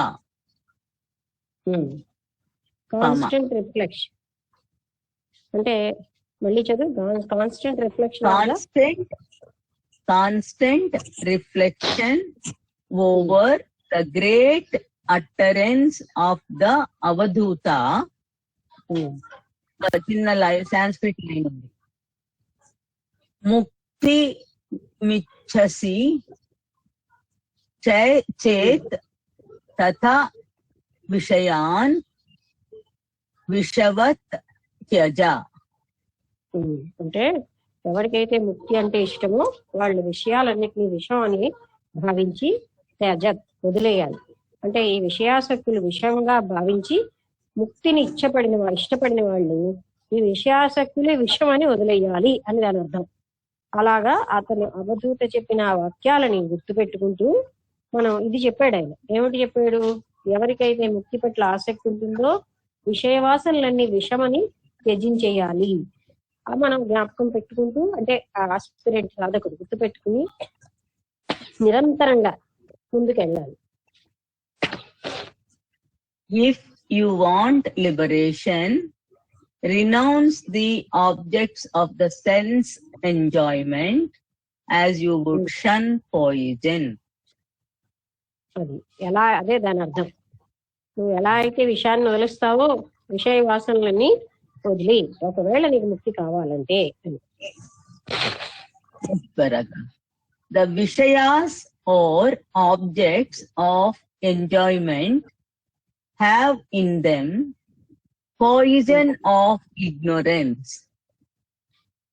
Poison poison of ignorance. అది అంటే విషయాలు ఏంటంటే అవి వాటిలో ఏంటంటే విషం అనే అజ్ఞానం అనే విషయం ఉంది. అందుకని అందులో వెళ్ళడం వల్ల మళ్ళీ అజ్ఞానంలో పడే అవకాశం ఉంటుంది. They thicken the veil of ignorance. They kill spiritual. అవి ఏం చేస్తాయంటే ఇగ్నోరెన్స్ యొక్క పొర దళసరి చేసేస్తాయి. అంటే ఇగ్నోరెన్స్ ఇంకా బలం చేసేసి అవి దే కిల్ spiritual aspiration. ఆధ్యాత్మికమైనటువంటి ఉన్నత స్థాయికి వెళ్ళాలనే కోరికని, లక్ష్యాన్ని చంపేస్తాయన్నమాట. ఆ విషయ అనురక్తి, అందులోనే మనం ఆనందిస్తూ ఉండిపోతాం. అప్పుడు ఇంకా పైకి వెళ్ళాలనే ఉద్దేశ్యం కూడా ఉండదు. తర్వాత అజ్ఞానం పెరిగిపోతూ ఉంటుంది. అందుకే వాటిని విషయంగా భావించి వదిలేయమని చెప్తున్నారు. And bind the jiva to samsara. మొత్తం ఏంటి, ఈ జీవుణ్ణి సంసారబద్ధుడిగా చేసేస్తాయి. విషయ వాసనలు ఎందుకు విషయం అంటే అవి అందులోనే మునిగిపోయేటట్టు చేయడమే కాక మొత్తం ఈ జీవుణ్ణి సంసారబద్ధుడిగా చేసేస్తాయి. అసలు విషయాసక్తి అనేది అంత ప్రమాదం. అంటే అంతవరకు ఉన్న మోక్షాసక్తి పోయి ఆయన విషయాసక్తిలోనే మళ్ళీ చిక్కుకుపోయి జీవుడిని ముక్తి వైపు కాకుండా సంసారబద్ధుడిగా చేసేస్తుంది. The mind must be convinced of this. మనసుకు ఆ విషయం మనం బోధపరచాలి. Even if you are extremely hungry and a glass of delicious pure cow's milk is placed in front of you, will you taste it? ఆకలిగా ఉంటే ఒక glass cow milk అంటే ఆవు పాలు నీ దగ్గర తీసుకో. Will you taste it?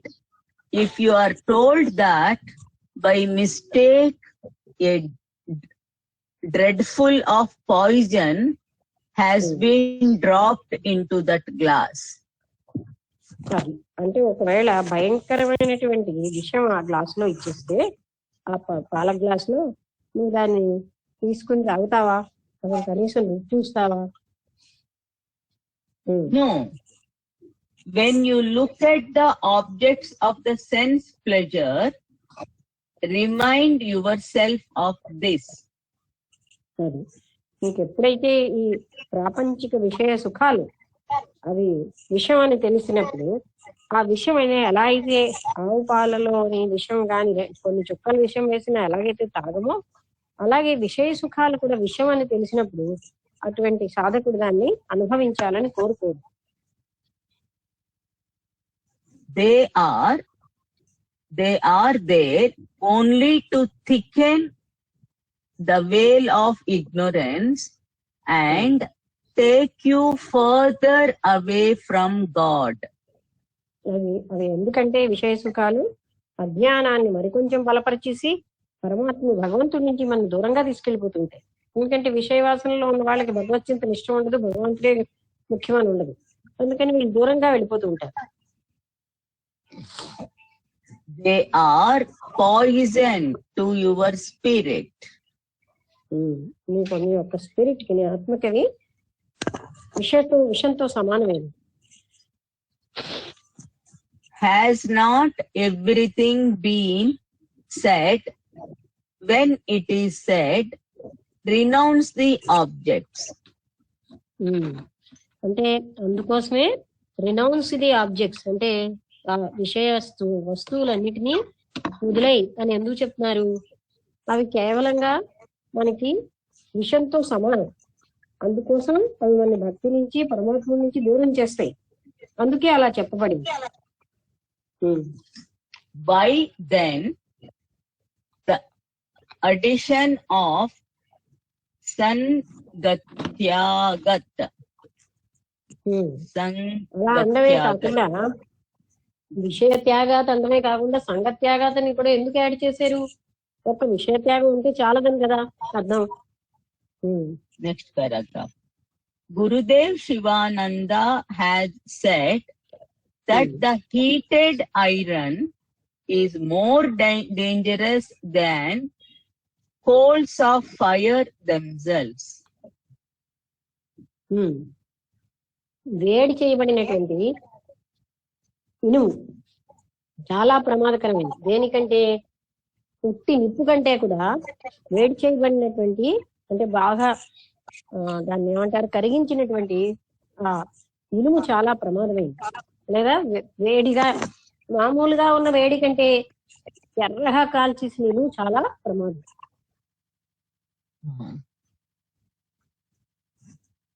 అంటే మండుతున్న బొగ్గు అంటే దాని ఏమంటారు, నిప్పు కన్నా కూడా వేడిగా ఉన్న ఐరన్ ఎక్కువ dangerous. Similarly he says the debaucherous man is more dangerous than women. అది అంటే స్త్రీల కంటే వాళ్ళని అనుభవించాలనుకునే వ్యక్తులే చాలా ప్రమాదకరమైన వాళ్ళు. The company of a gambler is more dangerous than a visit to the gambling den. ఒక గ్యాంబ్లర్ అంటే మనం ప్యాకాట్లు ఉంటుంది. అంటే ఎక్కడైతే ఇలాంటివన్నీ సాగుతున్నాయో అక్కడికి వెళ్ళడం కంటే వాళ్లతో సాంగత్యం ఇంకా కష్టమైంది, ఇంకా డేంజరస్, ప్రమాదకరమైంది. అంటే ప్యాకాట్ ఆడే వాళ్లతో సాంగత్యం అలాంటి ప్యాకాటలు జరుగుతున్న దగ్గరికి వెళ్ళి ఓ మాట చూసిన కంటే కూడా ప్రమాదకరమైన విషయం. How? Through various ways a man contracts an evil habit. ఒక మనిషి ఒక చెడు అలవాటుని ఎన్నో విధాలుగా నేర్చుకుంటాడు. While it is still quotes low young in him, sometimes he realizes that it is bad.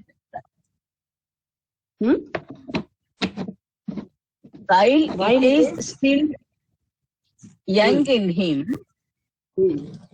sometimes he realizes that it is bad. అంటే ఇంకా చిన్నగా ఉన్నప్పుడే, బీజ రూపంలోనే ఉన్నప్పుడే చెడు అలవాట్లు తనలో ఉన్నాయనుకోండి, చాలా చెడ్డవి అప్పుడే రియలైజ్ చేయగలరు. He is hesitant. అప్పుడు He is at the crossroads. వేయడమా పట్టుకోవడమా అన్న దగ్గర ఉన్నాడు. If at this psychological moment a wicked man keeps him company and encourages him to go to the evil way. అలాగ అతనిలో తక్కువగా ఉన్నప్పుడే ఒక దుర్మార్గుడైన వ్యక్తి సాంగత్యం దొరికింది అనుకోండి, ఆయన అంటాడు పద పద అలాంటి వాటికే వెళ్దాం, అక్కడికి వెళ్ళి డ్రింక్ చేద్దాం, అక్కడికి వెళ్ళి జూదం ఆడదాం. అలాంటి సాంగత్యం దొరికితే అప్పుడు అతనికి పెరిగిపోతాయి. ఒక చెడు వ్యక్తి సాంగత్యము ఎంతో ఎక్కువగా చెడుని పెంచేస్తుంది. He is doomed. But అంటే for the evil, but for the evil company, he might have saved himself and abandoned the evil habit. అని ఆ చెడు కంపెనీ కానీ దొరకకపోతే, అంటే చెడు సాంగత్యమే దొరకకపోతే ఆయన రక్షించబడి ఆ చెడు దాంట్లో నుంచి బయటపడిపోదు. కానీ చెడు వ్యక్తులు దొరకడం వల్ల ఆయనలో తక్కువగా ఉన్న చెడు బలపడిపోయి మరి కొంచెం ఎక్కువ అయిపోతుంది. అలాంటి చెడు సాంగత్యం దొరకకపోతే ఆ తక్కువగా ఉన్న చెడు పూర్తిగా తను పోగొట్టుకోగలడు. అది చెప్తున్నారు. The evil company gives new lease of life to the evil habit. అంటే జీవితాన్ని చెడు అలవాట్ల వైపు తీసుకెళ్ళిపోతుంది. ఈ ఈవిల్ అంటే చెడు సాంగత్యం. Next paragraph. Sangha can also be taken to mean the contact with the objects established through thought. అది మనస్సుతో ఉన్నటువంటి సాంగత్యాన్ని కూడా సంఘ అంటే మనస్సుతో వస్తువుల పట్ల ఉన్న ఆసక్తిని కూడా సాంగత్యం అంటాం. అంటే ఫర్ ఎగ్జాంపుల్ మనం ఎన్నో విషయాలు వదిలేస్తాం, బాహ్యంగా లేవు అక్కడ. అది ఒకసారి అనుభవిస్తే ఎంత బాగున్నా. అది ఒకసారి తింటే ఎంత బాగుండు. ఇలాగ మనం మనస్సులో సాంగత్యం కలిగి ఉంటున్నాం, ఆ సాంగత్యం కూడా వదిలేయాలి. We have Lord Krishna's wonderful description of how an evil thought leads one to self-destruction. అంటే కృష్ణుడు మనకి బాగా బోధపరిచాడు, ఒక్క చెడు ఆలోచన మనిషిని ఎంత నాశనం చేసేస్తుంది అని. 4 లైన్లు ఉన్నాయి కృష్ణుడు చెప్పినది. శ్లోకము 8 అయింది, 801. ఏం చేద్దాం? ఆపేద్దాం. ఇంకెవరైనా ఏమైనా చెప్తారా? ఇవాళ చదివిన విషయాల్లో మనకి ఏం తెలిసిందంటే భక్తుడికి సాంగత్యం ఎలా అతన్ని బయటపడేస్తుంది, అంటే చెడు సాంగత్యం ఏ విధంగా అతన్ని ముంచేస్తుంది. ఆ సాంగత్యం అంటే వ్యక్తులు, చెడు వస్తువుల యొక్క ఆలోచనలు కూడా మనిషిని పూర్తిగా ఆలోచనలోనే ఉన్నా అవి అతన్ని పాడు చేసేస్తాయి అనే విషయం మనం తెలుసుకున్నాం. అంటే భక్తుడికి విషయ వాసనలన్నీ పరిత్యజించాలి, విషమని భావించాలి. ఆ విషయ వాసనలో ఒకసారి పడితే మళ్ళీ తాను ఉన్నత స్థితికి వెళ్ళడం చాలా కష్టం. అందుకే భక్తుడు లేదా సాధకుడు విషయ వాసనల్ని విషతుల్యంగా చూడాలి. విషయ వాసనలతో సాంగత్యం అంటే మరి కేవలం విషయ వాసనలే కాదు, సంఘం కూడా వదిలేయాలి. అంటే సంఘము అనగానే చెడు వ్యక్తులతో సాంగత్యం, మన మనసులో ఉన్న విషయ వాసనలతో సాంగత్యం కూడా సంఘమే అంటున్నారు. ఇప్పుడు చెప్పబోయే కథలో కృష్ణుడు ఒక్క విషయ వాసన ఎలా మనిషిని నాశనం చేసిందో నెక్స్ట్ మనం రేపు చదువుతాం అన్నమాట. అంటే భక్తుడు ఎంత జాగరూకతతో ఉండాలో చూడండి. ఎప్పుడు ఇంద్రియాలు ఒక సుఖాలకి, ప్రాపంచిక సుఖాల వైపు వెళితే మళ్ళీ తను కింద పడిపోయి విషవలయంలో చిక్కుకుంటాడు కనుక అందులోంచి బయట పడలేదు. అటువైపు వెళ్లకుండా అవన్నీ వదిలేయాల్సి ఉంటుంది అని చెప్పారు. ఇప్పుడు అంతకు ముందు కూడా తన యొక్క అసలైనటువంటి స్వభావాన్ని తాను తెలుసుకుని అటువైపే వెళ్ళాలి. అంటే ఎలాగైతే తన అసలు స్వభావం తనకు తెలియకపోతే గురువు లాంటి వ్యక్తి వచ్చి బోధపరిచి నీ స్వరూపం ఇదయ్యా, నువ్వు ఈ చిన్న శరీరానికి కావు, అనంతమైనటువంటి ఆత్మస్వరూపమై ఉన్నావని చెప్తాడు. అలాగే ఉదాహరణగా రాకుమారుడి కథ చెప్పారు. అని ఎప్పుడు కూడా భగవత్ సాంగత్యాన్ని అది వదలడు అనమాట, భగవద్భక్తిని వదలడు భక్తుడు అన్నమాట. అదే అతనికి ఉన్నత స్థాయికి తీసుకెళ్తుంది. ఆయన భక్తిలో ఉన్నప్పుడు కూడా ఉన్నత స్థాయిని అనుభవిస్తూనే ఉంటాడు.